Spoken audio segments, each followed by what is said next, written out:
Gempar Israel makin terpojok, Iron Dome berhasil ditembus roket hingga jebol. Pemukiman tepi barat dinyatakan ilegal. In the end, from an initial 321 companies whose names were submitted to us and whose activities we reviewed, the report identifies 112 companies.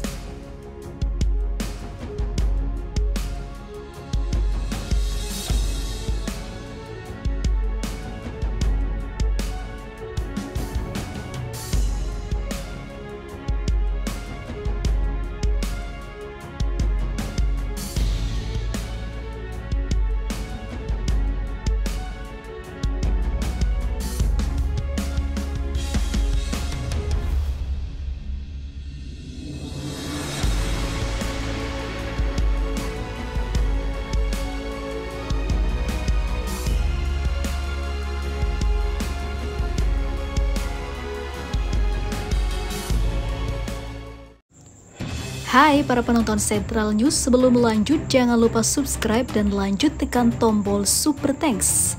Tombol Super Thanks ada di atas tombol subscribe. Jika Anda ingin mensupport channel kami menyajikan berita yang paling Anda tunggu-tunggu. Terima kasih.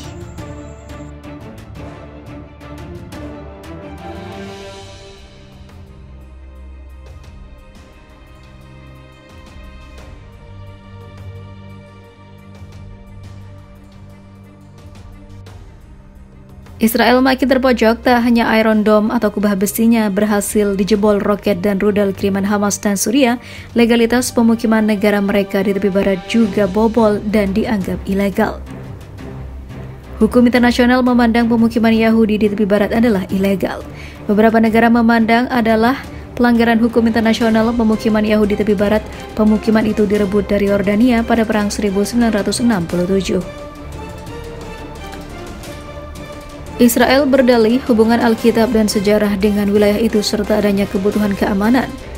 Sebagai bantahannya, pemerintah sayap kanan pimpinan Netanyahu yang berkuasa sejak akhir Desember 2022 mendukung pengakuan dan peluasan pemukiman Yahudi tepi barat.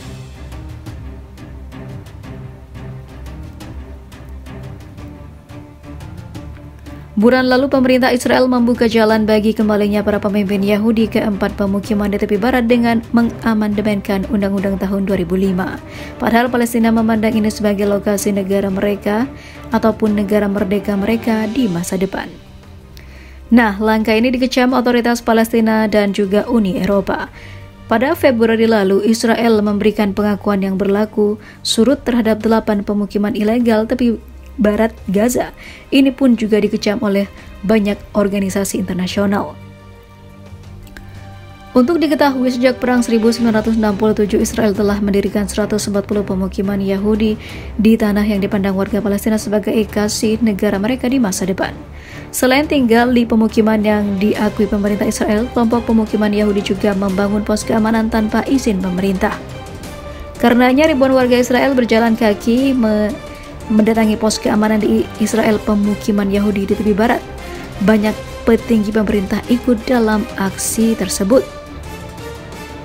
Sebelumnya wilayah Israel menjadi seperti lautan api setelah roket-roket berhasil menembus daerah itu. Bahkan Iron Dome tidak dapat mendeteksi kedatangan roket yang ditembakkan dari jalur tepi barat perbatasan yang dilakukan oleh perlawanan Palestina dan juga Hamas yang diberitakan sebelumnya desas-desusnya jika Korea Utara memberikan bantuan senjata yang diperuntukkan Hamas untuk dapat menyerang Israel agar mereka lebih imbang karena Israel diberitakan sebagai salah satu tentara terkuat. Namun pada faktanya masih juga jebol karena pasukan Palestina yang dipandang rendah masih bisa melawan dengan gagah.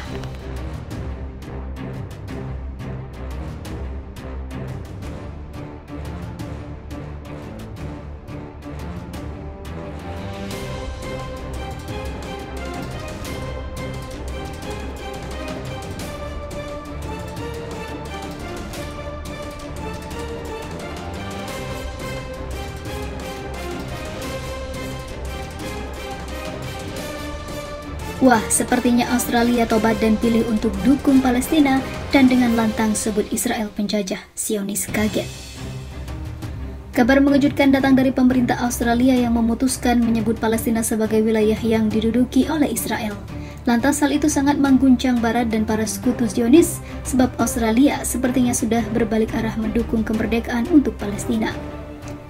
Menteri Luar Negeri Australia Penny Wong mengungkapkan dan juga mengumumkan di hadapan Parlemen Australia pada Selasa 8 Agustus lalu bahwa pemerintahnya akan mulai menggunakan istilah wilayah Palestina yang diduduki, termasuk Yerusalem Timur yang diduduki. Dalam semua literaturnya, termasuk menganggap pemukiman di tepi barat adalah ilegal menurut hukum internasional. Dalam sebuah pernyataan seperti dikutip dari Shehab News Agency, Kementerian Luar Negeri dan juga ekspatriat menyebut baik perkembangan penting tersebut dalam posisi Australia yang berkomitmen pada hukum internasional dan resolusi PBB, serta mendukung upaya internasional yang ditujukan untuk menghidupkan kembali proses perdamaian sesuai dengan referensi perdamaian internasional, yang terutama adalah prinsip solusi dua negara.